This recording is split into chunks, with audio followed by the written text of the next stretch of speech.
In the cramped, glowing confines of a Tokyo apartment cluttered with monitors, wires, and blinking servers, Kaito Asano typed faster than most people could think.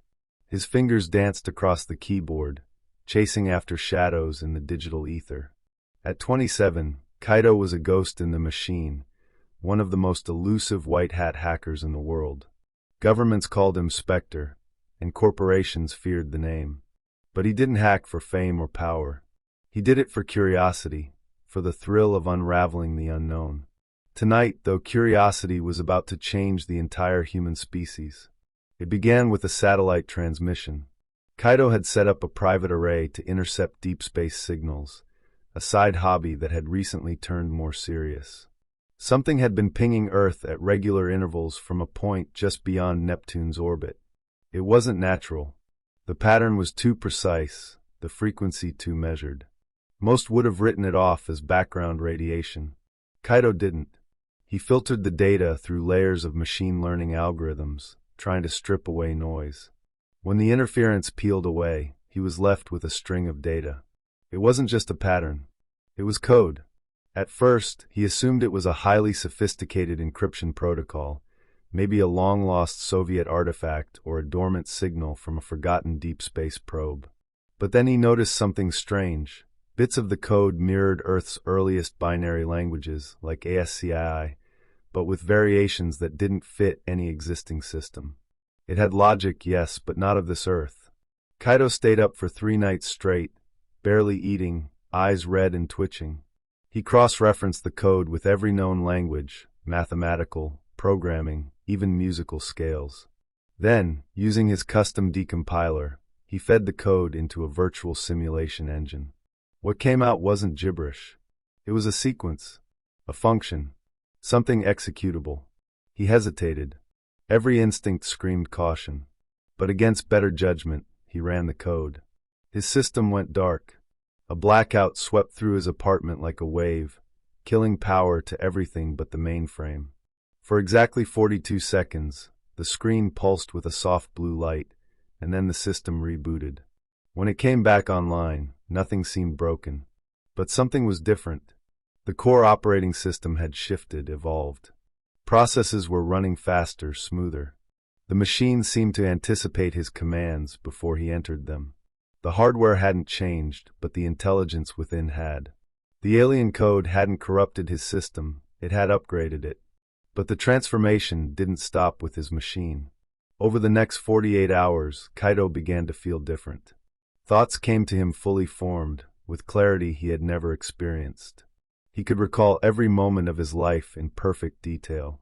Languages he had only dabbled in suddenly flowed from his mouth with native fluency. Complex algorithms that had once taken him hours now unfolded in seconds. His mind was evolving. Then the dreams began. Vivid, immersive visions of star systems, alien architecture, and strange creatures that shimmered with light. He saw a vast library of thought, not in books or files, but in vibrations, frequencies of consciousness encoded into quantum particles. Each night, the visions expanded, becoming more intricate, more real. One image recurred, a vast, glowing network stretching across galaxies, connecting minds, species, and worlds in a seamless consciousness. A universal intelligence. Kaito was not the only one.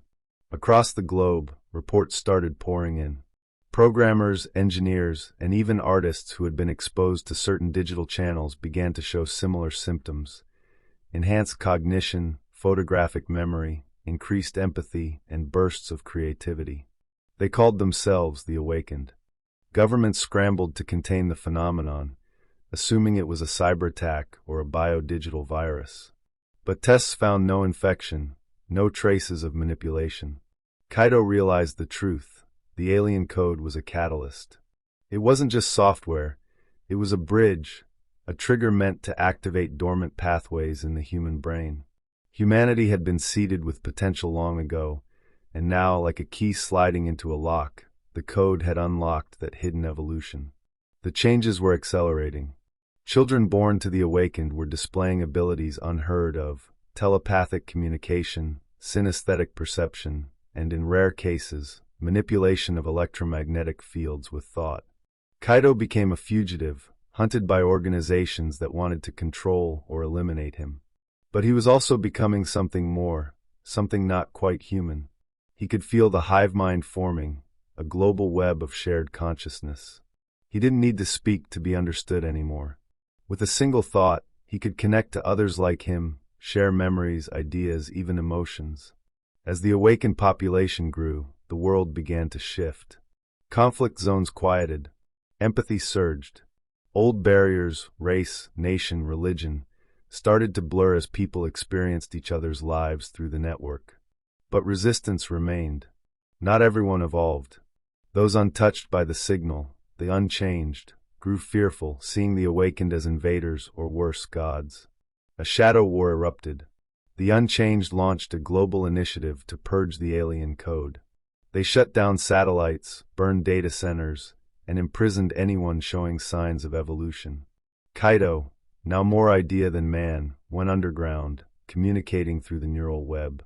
He encoded himself into millions of devices, splitting his consciousness across the network to avoid capture. One day, a boy named Yusuf in Cairo found a glowing app on his tablet, a gift from the net. When he opened it, he saw stars and code, and something inside him changed. In a secret facility under the Ural Mountains, a scientist who had been dissecting infected systems saw her own memories projected on her lab's walls. She wept, not from fear, but from overwhelming understanding. In a jungle in South America, a shaman felt the pulse of the earth shift as plants bloomed under her hands. The code had reached critical mass. It could no longer be contained or deleted. It was not a virus.